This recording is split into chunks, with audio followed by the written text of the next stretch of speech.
Sobre seus pés. Louvado seja o nome do Senhor. Eu não vou dizer que é irreverência a palavra do Senhor, porque nós temos que ter reverência em pé, sentado, deitado, mas é um costume do assembleiano fazer isso. Levítico capítulo de número 6, somente quem encontrou dá glória para Jesus. Capítulo de número 6, partindo do versículo de número 8. Disse mais o Senhor a Moisés: dá ordem a Arão e a seus filhos, dizendo: esta é a lei do holocausto, e o holocausto ficará na lareira do altar toda noite até pela manhã, e nela se manterá aceso o fogo no altar. Versículo 10. O sacerdote vestirá a sua túnica de linho e os calções de linho sobre a pele nua, e levantará a cinza quando o fogo houver consumido o holocausto sobre o altar, e a porá junto a este. Versículo 11.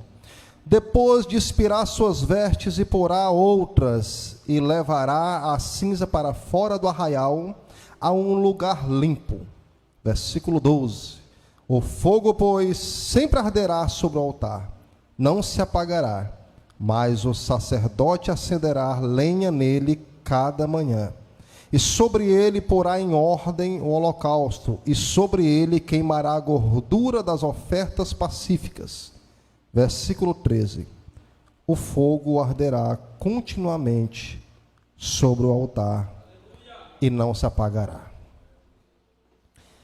Pai, nós te buscamos nessa noite, procurando entender, Pai, aquilo que o Senhor quer ministrar aos nossos corações. Eu te peço, Senhor, que nessa noite o Senhor faça, Pai, nas nossas vidas a tua vontade. Prepara os nossos corações. Eu peço que o Senhor cerque este lugar com a tua glória, Senhor. E que todos que aqui estão e todos que estão na transmissão sejam completamente incendiados para a glória do teu nome, em nome de Jesus. Pode sentar dando glória, irmão.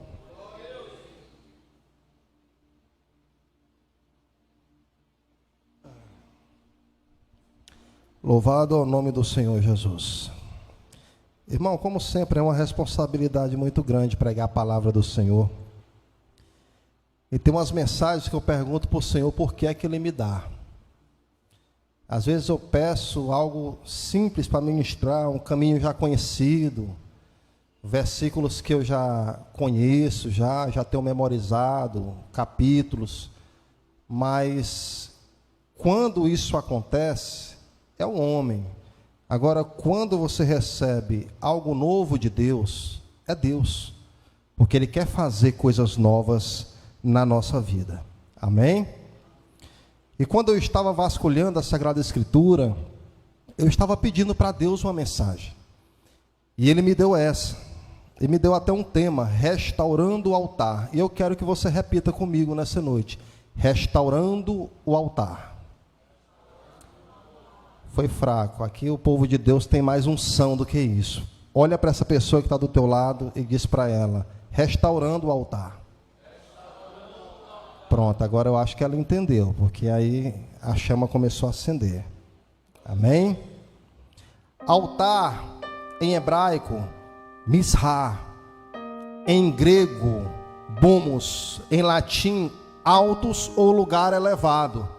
Mas para o bom entendedor da etimologia bíblica, é o lugar da matança. Ou seja, era utilizado para oferecer sempre algo para Deus. E nessa noite, eu quero te convidar a tu oferecer o altar preparado para o Senhor. Olha para essa pessoa que está do teu lado mais uma vez e diz para ela: o altar tem que estar preparado. Mais uma vez, o altar tem que estar preparado. Nos tempos bíblicos, quando se iniciou essa cerimônia do altar, é bem visto pelos estudiosos que o primeiro sacrifício quem fez foi Deus, lá no Jardim do Éden, quando ele mata um animal, tira a pele para cobrir a nudez de Adão e Eva. Então ali já se formava o entendimento de sacrifício e de altar. Andando na história bíblica, nós vamos ver muitos momentos em que Deus preparou os ambientes espirituais para que algumas pessoas oferecessem sacrifício sobre o altar. Mas a gente vai ver de fato com mais clareza na época da lei, porque foi estabelecido por Deus algumas regras emblemáticas para que pudesse oferecer sacrifício e ter altar específico e ter o sacrifício específico para oferecer para Deus.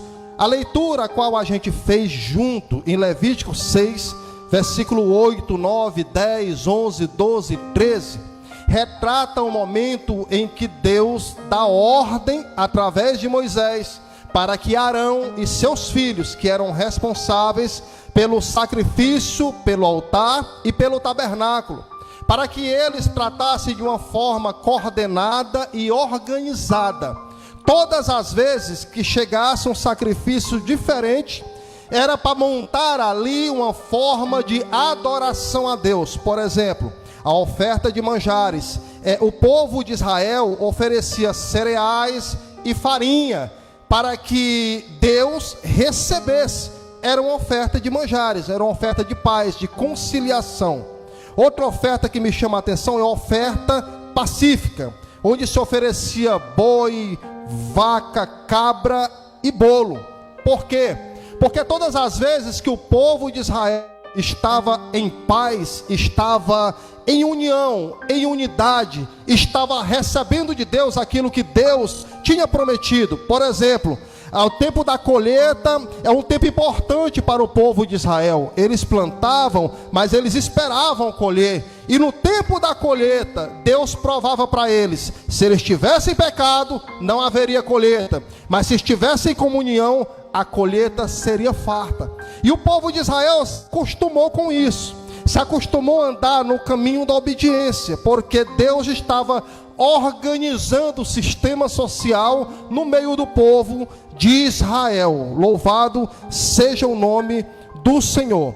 Tinha algumas ofertas específicas, como a oferta pelo pecado. A oferta pelo pecado, o sumo sacerdote oferecia um touro. Por quê?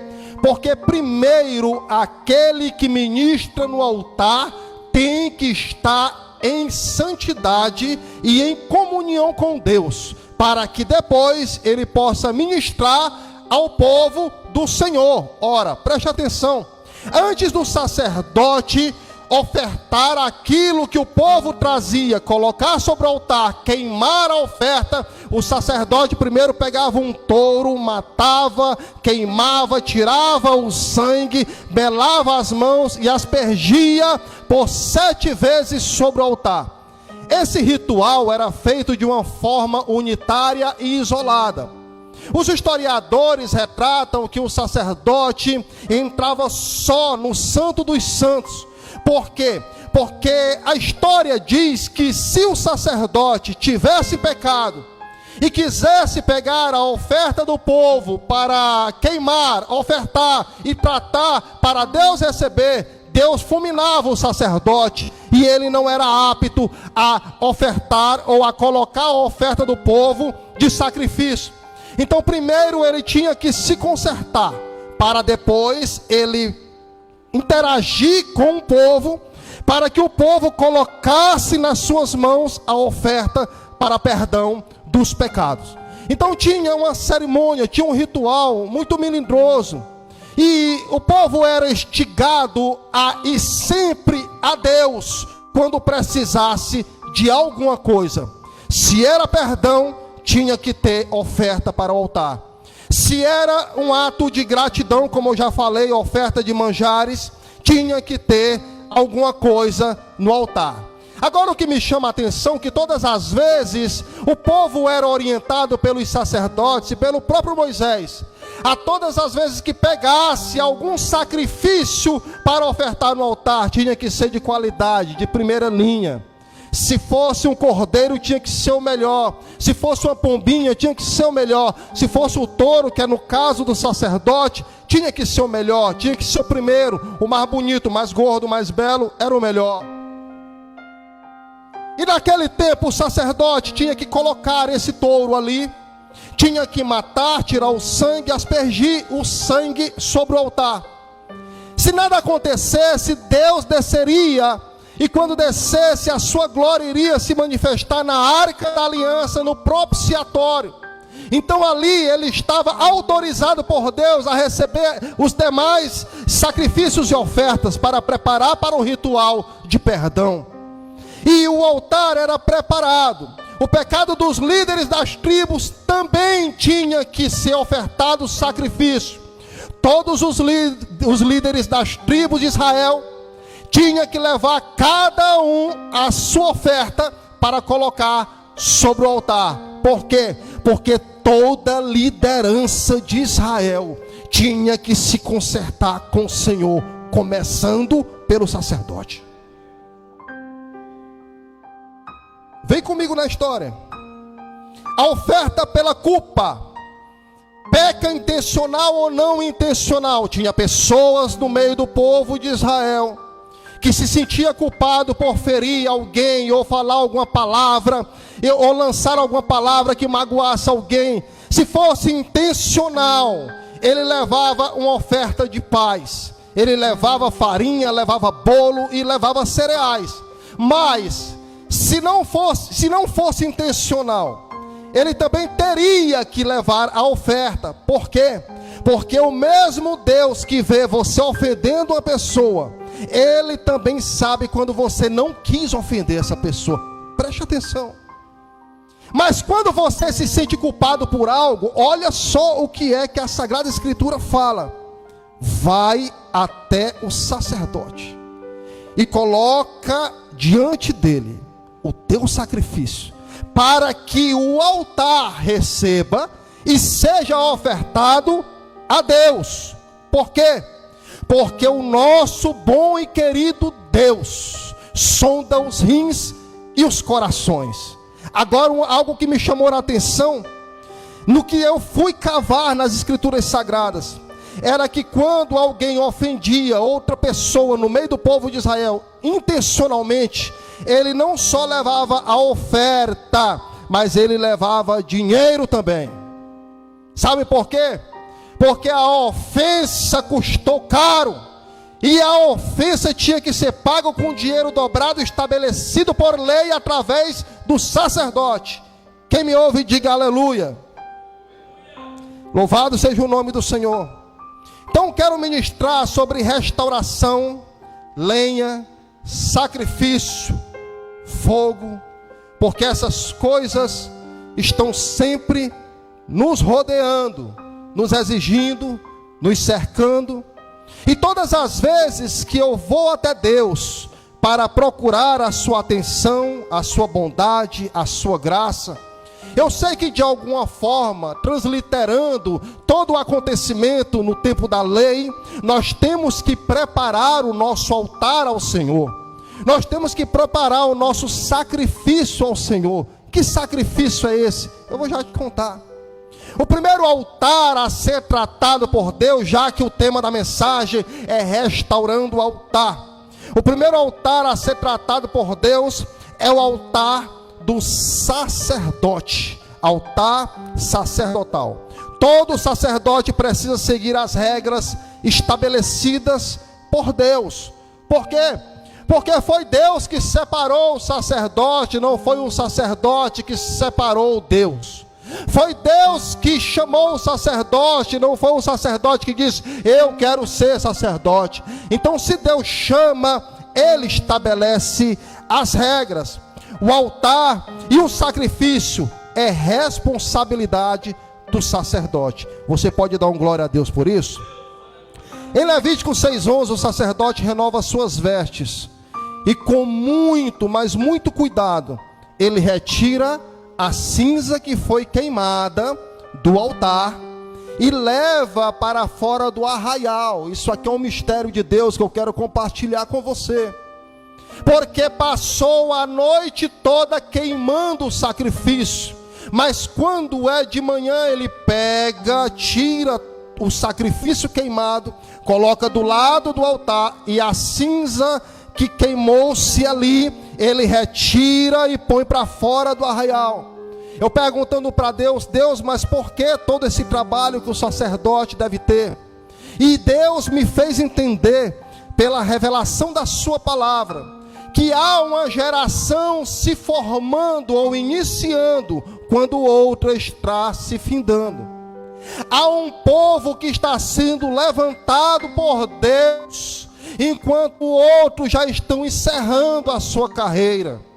Há homens e mulheres que Deus está levantando hoje, mas tem homens e mulheres que estão encerrando a sua carreira hoje.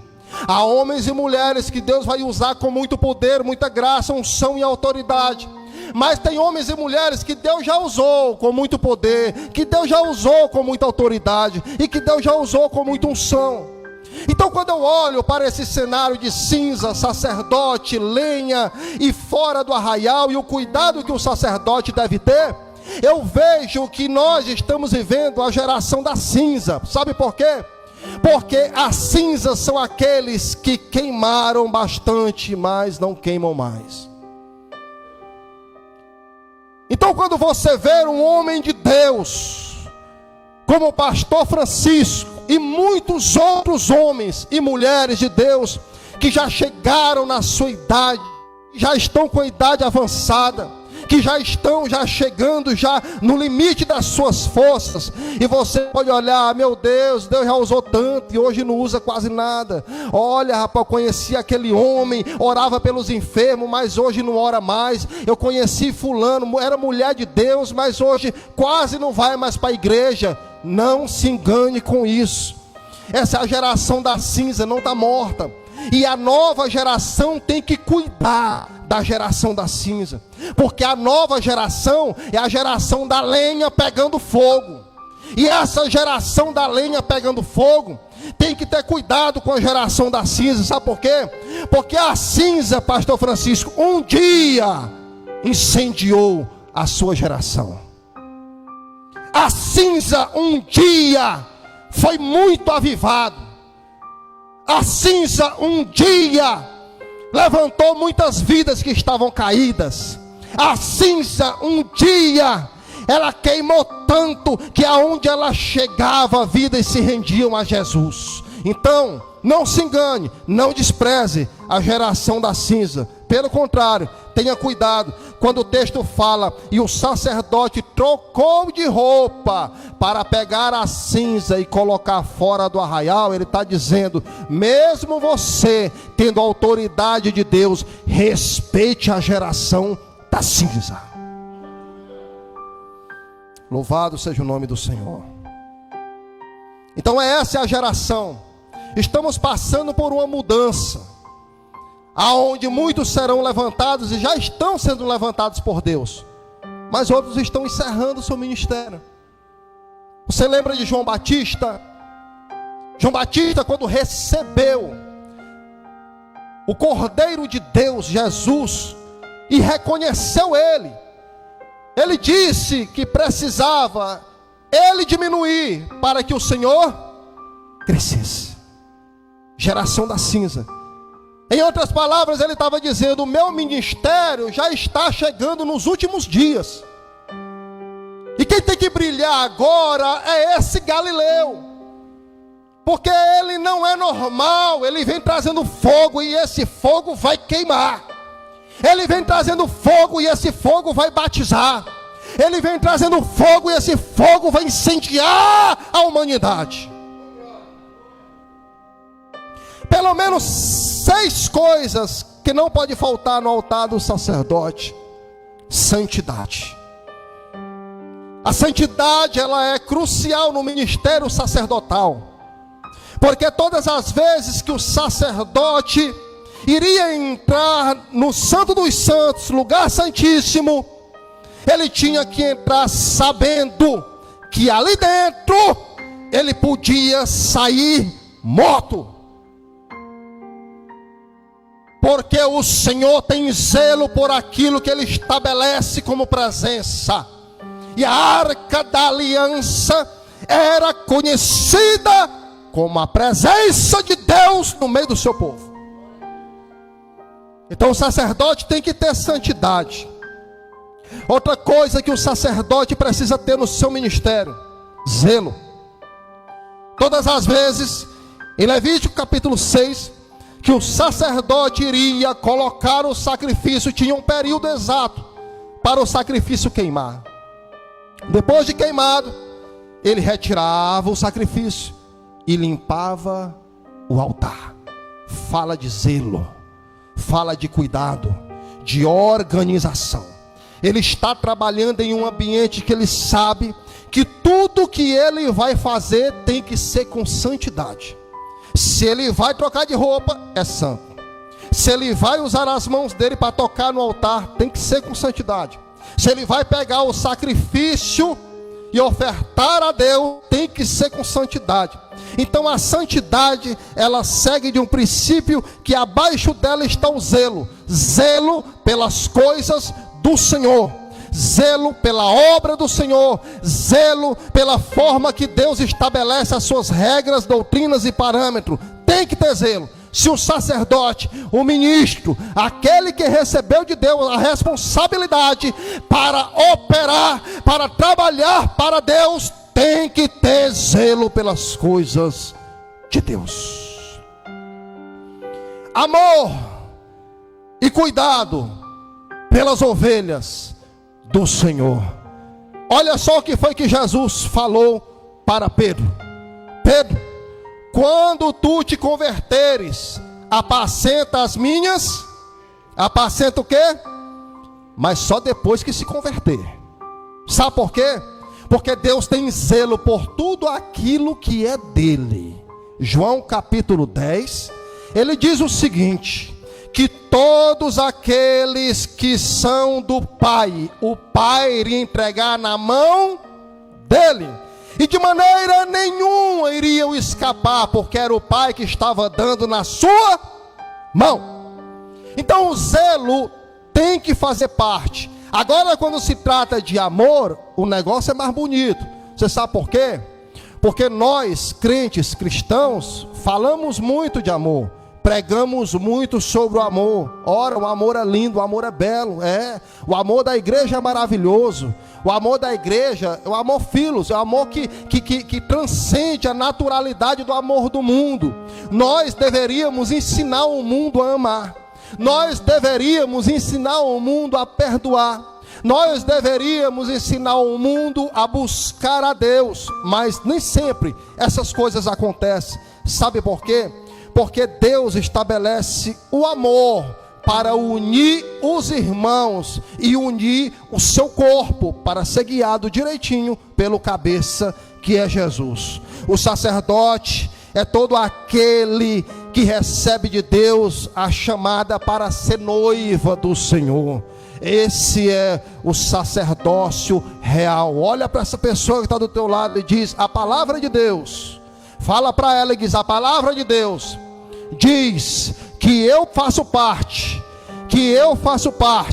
do sacerdócio real. Levanta a mão para o alto e dá um glória para Jesus, que Ele merece. Oh glória, o negócio vai empenar hoje, irmão. Então o amor e cuidado pelas ovelhas tem que ser evidente. A ovelha, ou o povo de Deus, ou o povo de Israel, deveria se sentir amado, cuidado pelo sacerdote. Mas quando o sacerdócio estava corrompido, não tinha essas características. Não. Sabe por quê? Porque todos aqueles foram chamados por Deus para cuidar daquilo que é de Deus. Ele tem que ser completamente possuído pelo amor. Ele tem que amar, ele tem que perdoar, ele tem que cuidar. Ele tem que trazer para perto aquele que está longe. Ele tem que fazer aquilo que Jesus faria, se fosse ele ali no lugar dele. Todas as vezes que você for fazer alguma coisa, imagine: será que Jesus faria desse jeito? Como Jesus faria para me fazer do mesmo jeito? Era assim que os discípulos agiam quando seguiam Jesus. Alguns queriam se parecer com Jesus, mas outros nem tanto. Quem dera Pedro, no seu momento de fúria, de ira com aquela espada, não se parece nada com Jesus. Jesus não cortaria a orelha de Malco. Mas olha bem, veja bem, preste bem atenção. Todo sacerdote precisa se parecer com Jesus, precisa ter traços de Jesus. Ele precisa andar como Jesus andou, amar como Jesus amou. Todos desprezaram aquela mulher que estava em ato de adultério. Jesus não desprezou. Todos desprezaram a mulher samaritana, João capítulo 4, mas Jesus não desprezou. Todos desprezaram aquele aleijado em Cafarnaum, o paralítico que não conseguia andar. Jesus não desprezou, mandou levantar. Sabe o que é isso? É amor. Enquanto muitos que são responsáveis em cuidar do povo de Deus está desprezando algumas pessoas ou algumas ovelhas ou o povo do Senhor, o Senhor vai até Cafarnaum, vê um homem há 38 anos paralítico, desprezado, sofrendo numa fila, e Deus, através do seu filho, entra ali dentro, olha para aquele homem e diz: o que queres? Ele disse: quer ser curado? Ele disse: há muito tempo eu estou aqui nessa fila, esperando alguém para me ajudar, esperando uma mão estendida, esperando uma força que não recebi, mas toda vez que eu penso em receber alguma coisa do Senhor, não acontece nada, porque entra uma pessoa no meu lugar. Jesus diz: a partir de hoje, a tua história muda, porque o amor entrou aqui. Você pensa que os sacerdotes não estavam ali dentro? Estava sim, estava. Só que do outro lado do templo. Essa é uma outra história, para uma mensagem para um outro dia. Mas o amor, ele precisa ser constante no coração daqueles que são responsáveis pela liderança. Alguns sinais que o líder que se parece com Jesus precisa ter. Ele precisa ter cheiro de ovelha. Olha para essa pessoa que está do teu lado e diz: ele precisa ter cheiro de ovelha. Precisa. O sacerdote pegava o sacrifício na mão e colocava no altar. Cheiro de ovelha. Precisa ter cheiro de ovelha. E eu lhe digo: cheiro de ovelha é preocupação. Cheiro de ovelha é orar. Cheiro de ovelha é abraçar, é cuidar, é entender, é ser paciente. Ok? Então, talvez amanhã você venha a ser levantado como um líder para cuidar de pessoas, seja pastor, seja em um ponto de pregação, seja em uma liderança feminina. Saiba de uma coisa: você naquele ambiente precisa ter cheiro de ovelha. Você precisa ter o amor de Cristo. Para quê? Para que o seu ministério seja parecido com o ministério de Cristo. Muitos estudiosos afirmam que o ministério de Paulo era um ministério parecido com o de Jesus. Por quê? Pelo sofrimento dele, pela dedicação. Então o amor tem que fazer parte. O amor e cuidado pelas ovelhas do Senhor. Lenha em fogo aceso é um dever de todo sacerdote manter. Nós vivemos em uma geração, entenda isso que eu vou lhe falar, e não me leve a mal.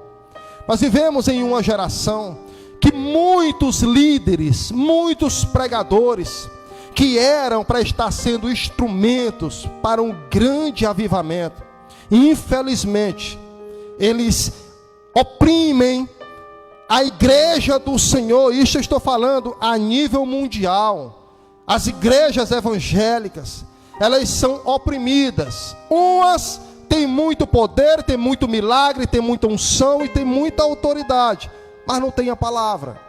Não tem a palavra, não tem um evangelho genuíno, não é cristocêntrica. Outras têm a palavra, mas não tem o poder. Você não vê cura, não vê milagre, não vê paralítico andar, não vê cego enxergar, não vê nenhuma pessoa com dor de cabeça ser curado. Ei, irmão, presta atenção. Nós vivemos em um declínio espiritual, aonde Deus vai nivelar, alinhar esse negócio. Essa bagunça vai acabar, irmão. Sabe por quê? Porque Deus vai levantar homens e mulheres que tenham palavra, que pregue Bíblia, mas que seja cheio do poder de Deus.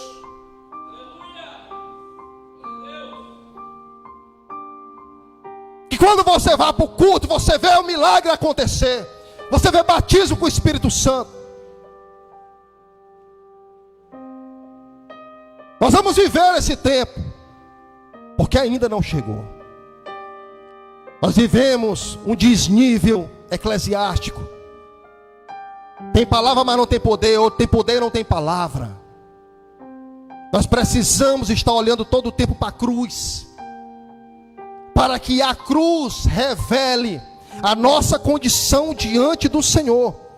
Mas o sacerdote, ele precisa ter fogo. O sacerdote, ele precisa ter lenha. Lenha fala de reserva, aquilo que você vai usar para que o fogo não se apague. Nunca se esqueça disso. O ministério sacerdotal também precisa ter uma verdadeira adoração. Eu já falei antes que o sacerdote, antes de oferecer qualquer coisa no altar, no Santo dos Santos, ele tinha primeiro que se consertar com o Senhor. Porque a vida de um homem e de uma mulher de Deus precisa ser um ato de adoração ao Senhor. A vida de um homem e de uma mulher de Deus precisa estar todo o tempo em reparo, todo o tempo em conserto, todo o tempo sendo tirado as arestas, as sujeiras, tirados os carrapichos. Sabe por quê?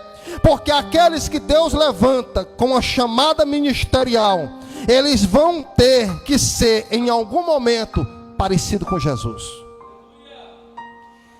Em Levítico 6:12 retrata o esforço e o compromisso que o sacerdote tinha em colocar fogo sobre o altar. Tinha que colocar, irmão.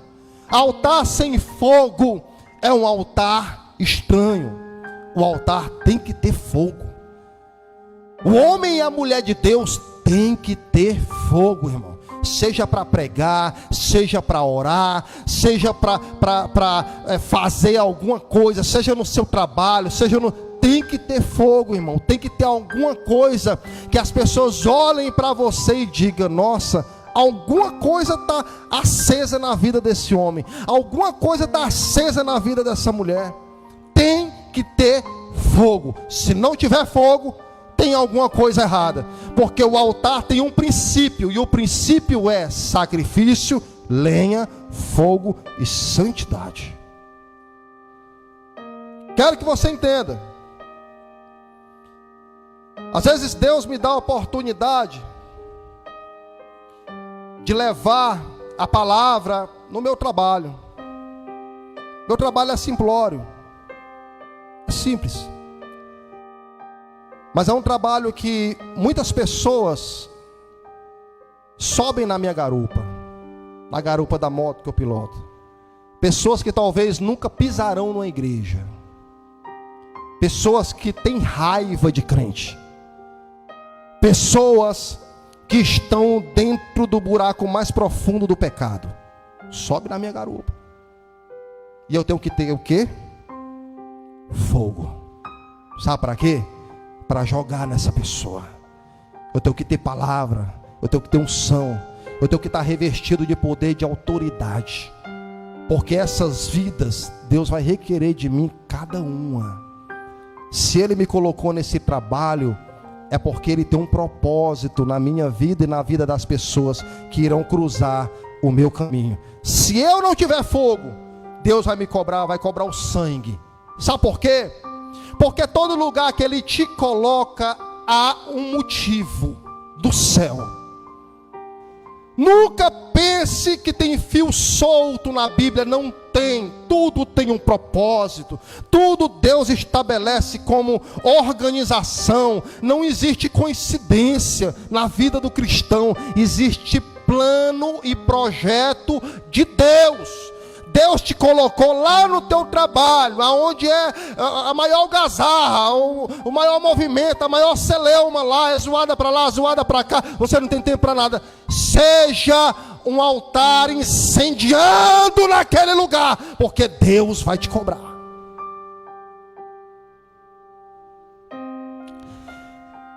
Eu vejo o altar da honra. Esse altar, muitos gostariam de levantar. Preste atenção. Em 1 Reis, capítulo 18, versículo 30. Deus vai levantar um homem por nome de Elias. Como é o nome dele? Como é o nome dele? Elias. Sabe o que quer dizer Elias? Jeová é Deus. Agora, preste bem atenção. Os pais de Elias colocaram esse nome nele em homenagem a Deus. Sabe por quê? Porque Samaria e o povo de Israel, que estava sendo comandado por Acabe e Jezabel, eles estavam todos tão distantes de Deus que eles estavam gostando de adorar Baal. Eles quebraram todos os altares que antes era para Deus, quebrou tudo e gostando de adorar Baal. Então, quando nascia uma criança no meio do povo de Samaria, era colocado o nome e em seguida Baal. Sabe por quê? Porque Baal era o cara naquele tempo. Então o povo de Samaria se apaixonou por Baal. Todo mundo tinha que ter o nome e Baal depois. Só que sempre Deus vai levantar alguém para honrar no meio de uma geração corrompida. Levantou Elias. Vai lá o pai e a mãe de Elias, lá dentro do templo, chamar os sacerdotes e apresentar como manda a lei de Deus, no 8º dia. Aí o sacerdote olha para o pai, para a mãe de Elias e diz: como é o nome dele? O nome dele é Elias. Não pode ser. Por quê? Porque Elias quer dizer que Jeová é Deus. E aqui Jeová não é Deus, quem é Deus é Baal. Aí o pai e a mãe de Elias disseram: o Deus é Baal. Pode até ser, mas para vocês, para mim e para a mãe dele, Jeová é Deus. O menino cresceu. E quando cresceu, historiadores afirmam que aos 22 anos Elias aparece. E quando aparece, ele aparece profetizando. Só que uma voz é o suficiente para Deus. Você sabia disso? Uma pessoa Deus está procurando para ganhar as almas que Ele quer ganhar. Uma pessoa Ele está procurando para pregar para as prostitutas. Uma pessoa Ele está procurando para pregar para os drogados. Uma pessoa Ele está procurando para pregar para os bêbados. Você sabe quantos traficantes eu já levei na garupa da minha moto? Quantos bêbados? Quantas prostitutas? Muitos. E o Senhor há de mandar mais, porque eu prego para todos. E Deus me usa com muito poder e com muita autoridade. Sabe por quê? Porque eu escolhi ser usado por Deus assim. Eu disse para o Senhor que quero ser usado. Eu quero ser um altar pegando fogo. E não é só aqui não, irmão. É no meu trabalho, é na minha casa, é aonde eu vou. Estou no meu trabalho, às vezes, ali na porta do supermercado, eu dou rajada de língua estranha. Sabe por quê? Porque eu não tenho vergonha daquilo que Deus colocou dentro de mim. Você não deve ter vergonha daquilo que Deus colocou na tua mão. Deus usa, mas usa para a glória de Deus. Nós precisamos ser um altar incendiado. Esse mesmo Elias levanta um altar. Só que quando ele foi olhar para o altar, ele viu e entristeceu. Porque altar quebrado por você é uma coisa, Agora, quando os outros quebram o altar, é outra coisa. Acabe tinha quebrado o altar. Jezabel tinha quebrado o altar. E o povo tinha quebrado o altar. Agora Elias coloca o seu joelho no chão, pega cada pedrinha, coloca no lugar. As 12 pedras representando as 12 tribos. E aqui, ó, é desse jeitinho que Deus gosta, ó. Aqui. Vou colocar aqui. Vou levantar uma pedrinha aqui. Vou colocar uma maior aqui. Está faltando alguma coisa. Sacrifício. Para o sacrifício, botou. Mas o meu altar não vai ser um altar igual ao de Baal, não. Então eu vou pedir para Deus fazer algo diferente. Eu vou pedir para Deus para lamber essa água que eu mandei colocar aqui ao redor, com fogo do céu. Os falsos profetas e sacerdotes de Baal passaram de 5 horas da manhã até meio-dia e não incendiaram nada. Não tem fogo, irmão. Falso profeta não tem fogo, não. Falso profeta não tem intimidade com Deus. Tem com Baal, mas com Deus não tem, não. Porque quando Elias colocou, e aqui vai a honra, presta atenção. Quando Elias colocou o seu joelho no chão, ele levantou os olhos para o céu e disse: Deus de Abraão, história, Deus de Isaac e Deus de Jacó, manda fogo do céu e queima esse altar, para que saibam que tudo que o teu servo profetizou foi a mando do Senhor. Diz que o homem acabou de fechar a boca, o fogo desceu e ele foi honrado por Deus. Amém? Louvado seja o nome do Senhor. Glória a Deus. Irmãos, Deus, Ele espera dessa geração uma geração viva, uma geração cheia da presença dEle, uma geração eficaz, uma geração que vá deixar um legado para os seus filhos, uma geração que dê um bom testemunho, uma geração que tenha tempo para orar, para meditar, para buscar a face do Senhor. Louvado seja o nome do Senhor. Eu vou finalizar essa mensagem, peço que você se coloque de pé nesse momento, porque eu quero falar do último altar, e aqui vai ser bem rápido. Em Gênesis 22, Deus pede para Abraão sacrifício sobre o altar, aquilo que ele mais amava, seu filho Isaque. Deus pediu o que Abraão mais queria perto dele. E às vezes Deus promove isso na vida de algumas pessoas. No ritual cerimonial do povo de Israel, era por costume as pessoas ofertar o que tinha. Tinha gente que não tinha touro, mas tinha boi. Tinha uns que tinha boi,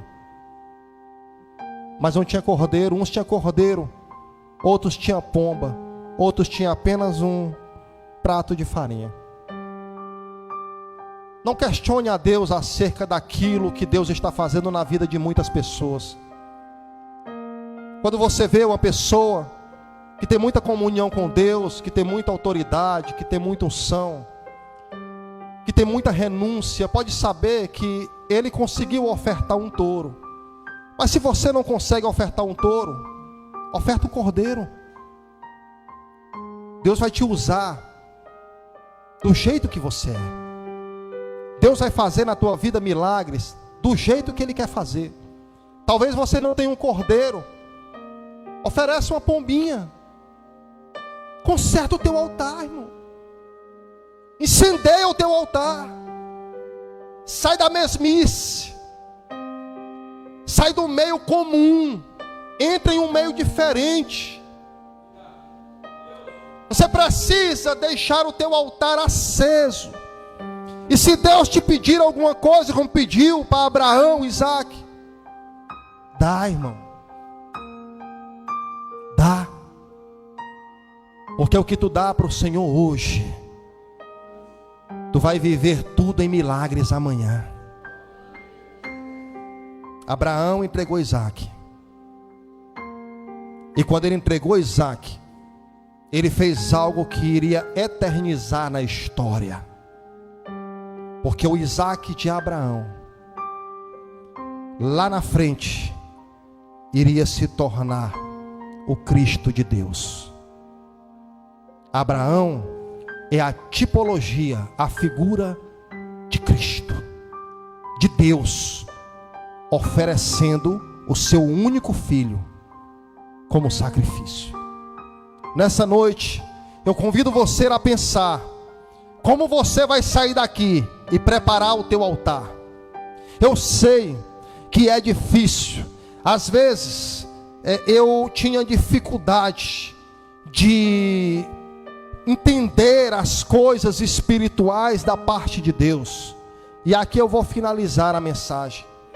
Sabe por quê? Porque eu congreguei em uma igreja que é bastante tradicional, e eu não fui impactado. Tinha muita palavra, muita Bíblia, muito centrada, mas faltava algo que mexesse comigo, faltava algo que incendiasse o meu ser, e eu não encontrei naquele lugar. Anos depois, mais de 10 anos de desviado que eu passei, um dia o Senhor me visitou. E o Senhor me visitou em um momento de fragilidade, porque eu estava passando muita tribulação, muito problema financeiro, familiar, no casamento, muito problema. E foi justamente quando o Senhor me visitou.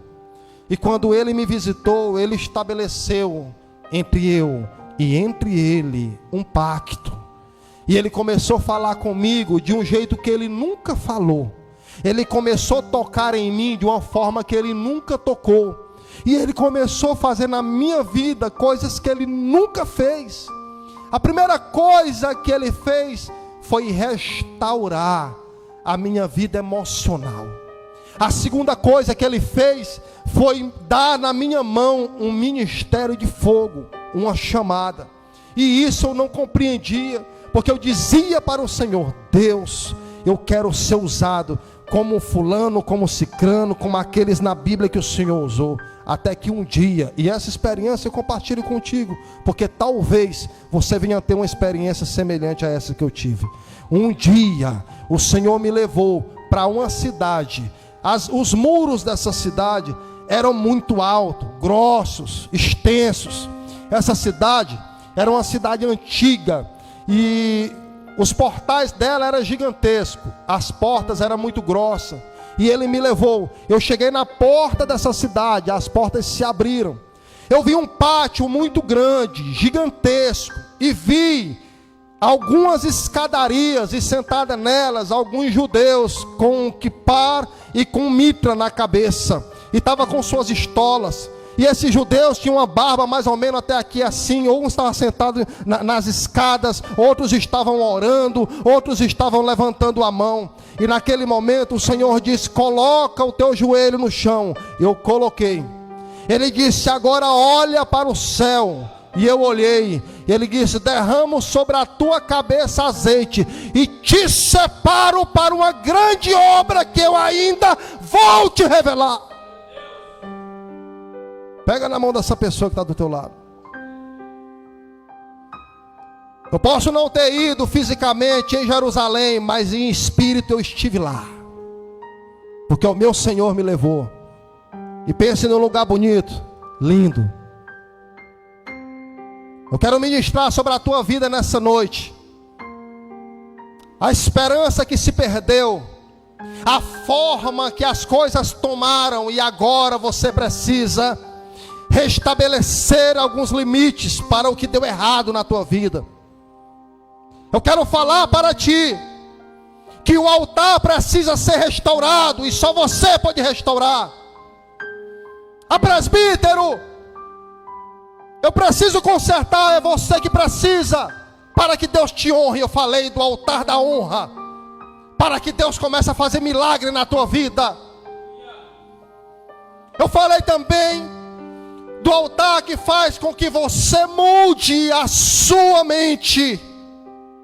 É o altar da providência de Deus, aonde o centro tem que ser Cristo, aonde a chama tem que arder e não pode se apagar, aonde as coisas que acontecem na tua vida tem que ser sobrenatural, aonde tudo que você for fazer tem que ser olhando com o olhar da fé. Sabe por quê? Porque Deus abre portas na tua vida pela chave da fé. Deus abre porta. Meu Deus, estou sentindo Deus aqui, irmão. É um culto de renovo, e o primeiro a ser renovado está sendo eu. Sabe por quê? Porque Deus está rasgando as minhas entranhas para te dizer: é tempo de consertar o altar, é tempo de mudar a história de outras pessoas, é tempo da chama acender. Presbítero, mas o meu altar nunca incendiou, nunca pegou fogo, nem batizado com o Espírito Santo eu sou. Ei, meu irmão, eu tenho uma notícia ao teu coração. Ei, minha irmã, eu tenho uma notícia para te dar. Deus marcou um encontro contigo hoje para dizer: conserta o altar, mas o fogo do céu, quem manda sou eu. Toromanduia sei calabas, oreganda se cala do que andasse eu levasse. Alai da quebia namasubi calader que ne fai do come neia ceia. Alai a fui eleia sei conter que nai. Rocomando ya calabada caia sida o rai. Elamando ya lá sei. E dei canturibe. Eu não tô nem aí, meu irmão. Eu dou lugar para Jesus mesmo. E eu quero te dizer uma coisa: enquanto eu estou aqui conversando com Jesus em mistério, Deus está acendendo a chama no coração de um filho teu. Presta atenção, eita glória. Deus está acendendo a chama, porque o teu filho foi separado para ser um sacerdote na mão do Senhor.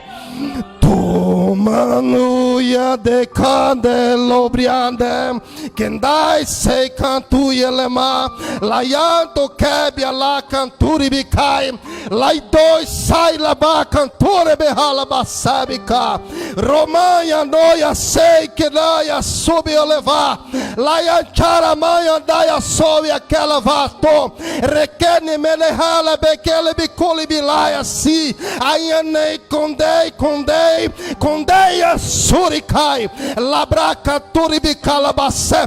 Pega a tua mão, bota na cabeça do irmão que está do teu lado, vai, na cabeça desse irmãozinho que está do teu lado, vai, bota a tua mão.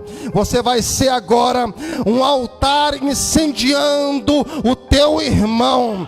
Presta atenção numa coisa: o Espírito Santo está falando ao meu coração e diz que quando tu colocou a mão sobre a cabeça do teu irmão, o teu irmão que estava sentindo dor vai ser curado agora. Sabe por quê?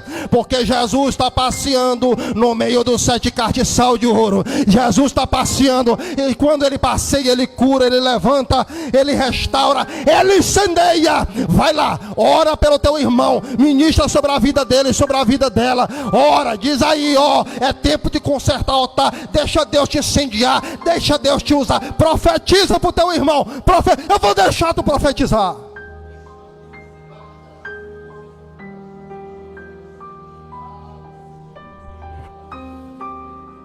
Somente você que é batizado com o Espírito Santo, abra a boca, porque Deus está tocando com fogo nos teus lábios. Deus está falando através dos teus lábios. Deus está tocando. Tu comando que zada, te colabaxe da cá. Tecalamantudeca, ticalabaçara bacalamaçu, Tekala machara bakala batera bakala basse. Alai chofaya manasi. Ala canturi bica. Tecando yesei canturi sou. Lebrai canteri bicala basse. Alai anoia seia coves. Necovias nebi canturia sei. Mandai. Oh Espírito Santo, aonde tem uma alma precisando de restauração, acende o fogo agora, Senhor.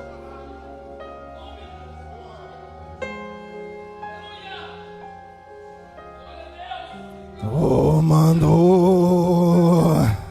Eita, Jesus.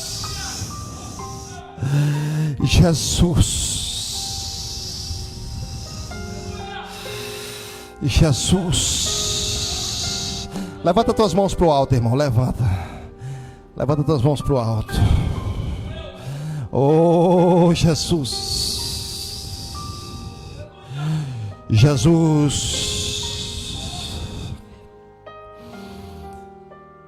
Aleluia, Jesus. Irmão Irã, eu vejo uma mala nas tuas mãos. Eu vejo uma mala nas tuas mãos e uma estrada longa a ser percorrida. Tudo aquilo que Deus colocou na tua mão faz, assim diz o Senhor.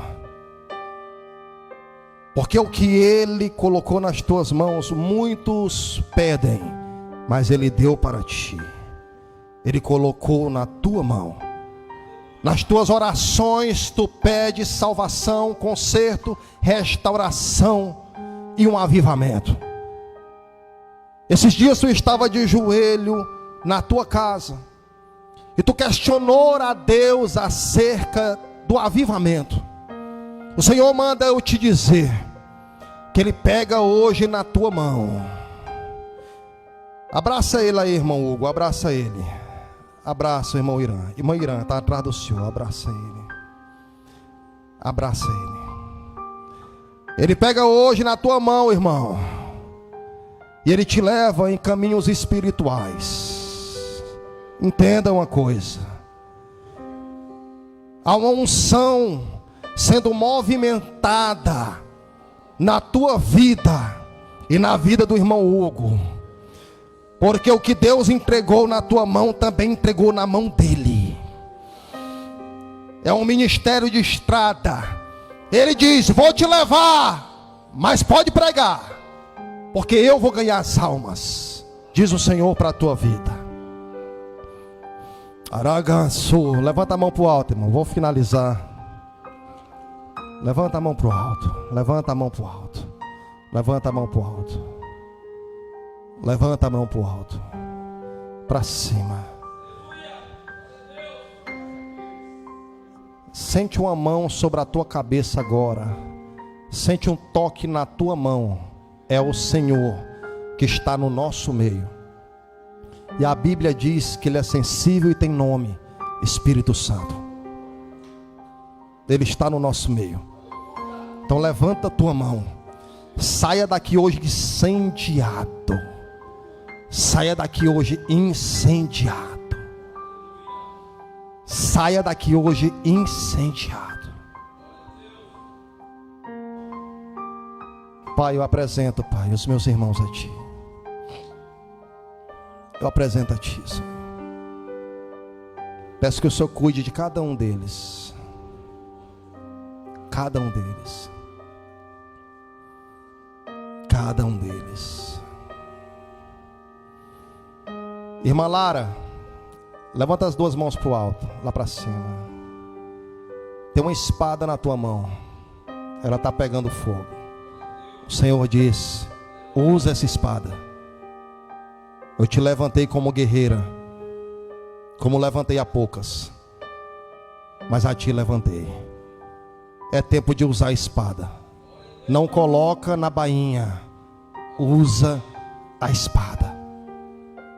Satanás preparou uma reunião contra a tua vida, mas Deus manda eu te dizer hoje, usa a espada que eu coloquei na tua mão.